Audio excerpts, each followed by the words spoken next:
તો દર્શક મિત્રો, અત્યારે હાલ ઠાકોર ફેમિલીના મહેમાન એટલે કે કરણજીની અંતિમ યાત્રા નીકળવાની છે. મિત્રો, તેમની અંતિમ યાત્રામાં લાખોની પબ્લિક આવવાની છે. ગુજરાતના નાના મોટા કલાકારો આવવાના છે. તો તમને એવું થતું હશે કે ગુજરાતના કલાકારો કેમ આવવાના છે? તો એ પહેલા હું તમને જણાવી દઉં કે મિત્રો, આ સરગાસણના જે કે સાઉન્ડના માલિક હતા એ કરણજી પોતે હતા. અને ઠાકોર ફેમિલી એટલે કે ગુજરાતમાં ખૂબ જ મોટું નામ છે. તો મિત્રો, તેમના ફેન ફોલોવર અને કરણજીના ફેન ફોલોવર પધારવાના છે આ અંતિમ યાત્રામાં. તો મિત્રો, લાખોની પબ્લિક આજે આવવાની છે. તો તમને ખબર હશે કે અત્યારે હાલ કરણજીનું કાર એક્સિડન્ટમાં અવસાન થયું છે.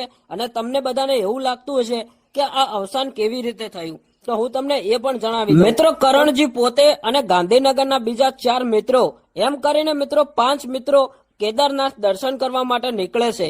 અને અચાનક જ મિત્રો યુપીની અંદર ગાડી પુલ ઉપર જતી હોય છે, 100-100ની સ્પીડ હોય છે. અને અચાનક જ કારનો ડ્રાઈવર તેનો કાબુ ગુમાવે છે અને કાર પુલ ઉપરથી નીચે પડે છે.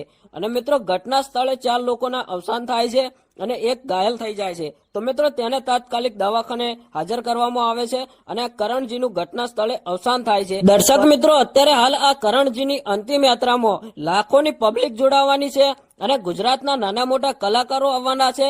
અને તમને ખબર હશે કે ગુજરાતની અંદર ઠાકોર ફેમિલીનું ખૂબ જ મોટું નામ છે. તો ઠાકોર ફેમિલીના દરેક ફોલોવરો ત્યાં પધારવાના છે. તેમની અંતિમ યાત્રામાં આજે મિત્રો લાખોની લાઈનો લાગવાની છે અને લાખોની પબ્લિક આવવાની છે. તો તમને એવું થતું હશે કે તેમની અંતિમ યાત્રામાં ગુજરાતના નાના મોટા કલાકારો કેમ પધારવાના છે? તો એ પહેલા હું તમને જણાવી દઉં. તો મિત્રો, આ કે સાઉન્ડ સરગાસણની અંદર ખૂબ જ મોટું સાઉન્ડ છે. એના માલિક હતા મિત્રો આ કરણજી. અને આજે કરણજીનું અવસાન થયું છે અને મિત્રો તેમને કલાકારો સાથે ખૂબ જ મોટો